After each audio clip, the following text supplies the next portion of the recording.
Magandang araw mga kababos. Narito ang latest news ngayon sa PBA. Coach Ronald Tubid nagbawas ng players sa Terrafirma Jeep. Dalawang big men winave ng mga teams nila bago ang Commissioner's Cup. At Shani Winston diretsong TNT pala matapos matrade sa NX.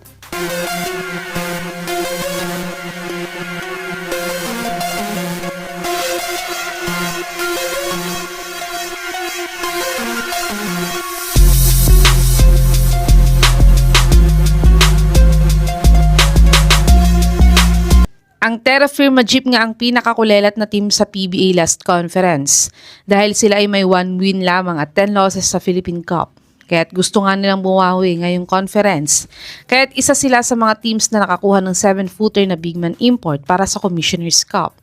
Pero nagbawas nga daw sila ng mga players nila ngayong off-season. At na-trade pa nila ang isang rising big man nilang si Mark Carino sa Ginebra. At ayon nga sa reports na to ay si Ira Batallier at Tommy Olivario nga daw ang nirelease nilang players. Kayo mga kababos, anong masasabi nyo sa moves na to ng Terrafirma Jeep? I-comment nyo na po yan sa baba. Dumako naman tayo sa balitang may dalawang big men daw na winave ngayong off-season. Matatangkad yung mga imports na kinuha ng bawat teams ngayon sa PBA dahil no height limit nga ngayong Commissioner's Cup. Pero kailangan din naman ng mga backup big man ng mga imports na to. Ngunit, ayon sa source na to, ay winave nga daw ni Coach Charles Tiu si Yusef Taha. Samantalang ang Blackwater Bossing naman ay hindi in-extend ang kontrata ng shooting big man nilang si Jewel Ponferrada. Kaya't parehas nga ang big man na to na winave at unrestricted free agents ngayon sa PBA. Sa tingin nyo mga kababos, saang team kaya nababagay mapunta ang mga big man na to? I-comment nyo na po yan sa baba. Tumungo naman tayo sa balitang sa TNT daw ang tuloy ni Shani Winston matapos matrade sa NLEX.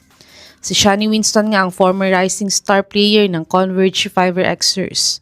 Yun nga lang ay natrade siya last week sa NLEX Road Warriors kasama si Kevin Racal.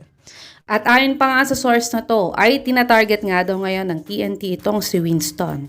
At baka nga stopover nga lang daw niya ang pagpunta niya sa may NLEX at baka tumuloy din daw sa TNT ngayong conference. Dahil nga sa dami nga ng guards ng TNT ngayon, kaya hindi nila siya agad-agad makuha at pabalik pa nga ang veteran star nilang si Jason Castro ngayong Commissioner's Cup. Si Winston ay nag-average ng 11.8 points, 3.1 rebounds, 2.2 assists, 0.8 steals, 23% 3-point shooter at 81% free throw shooter sa kanyang PBA 50th Philippine Cup.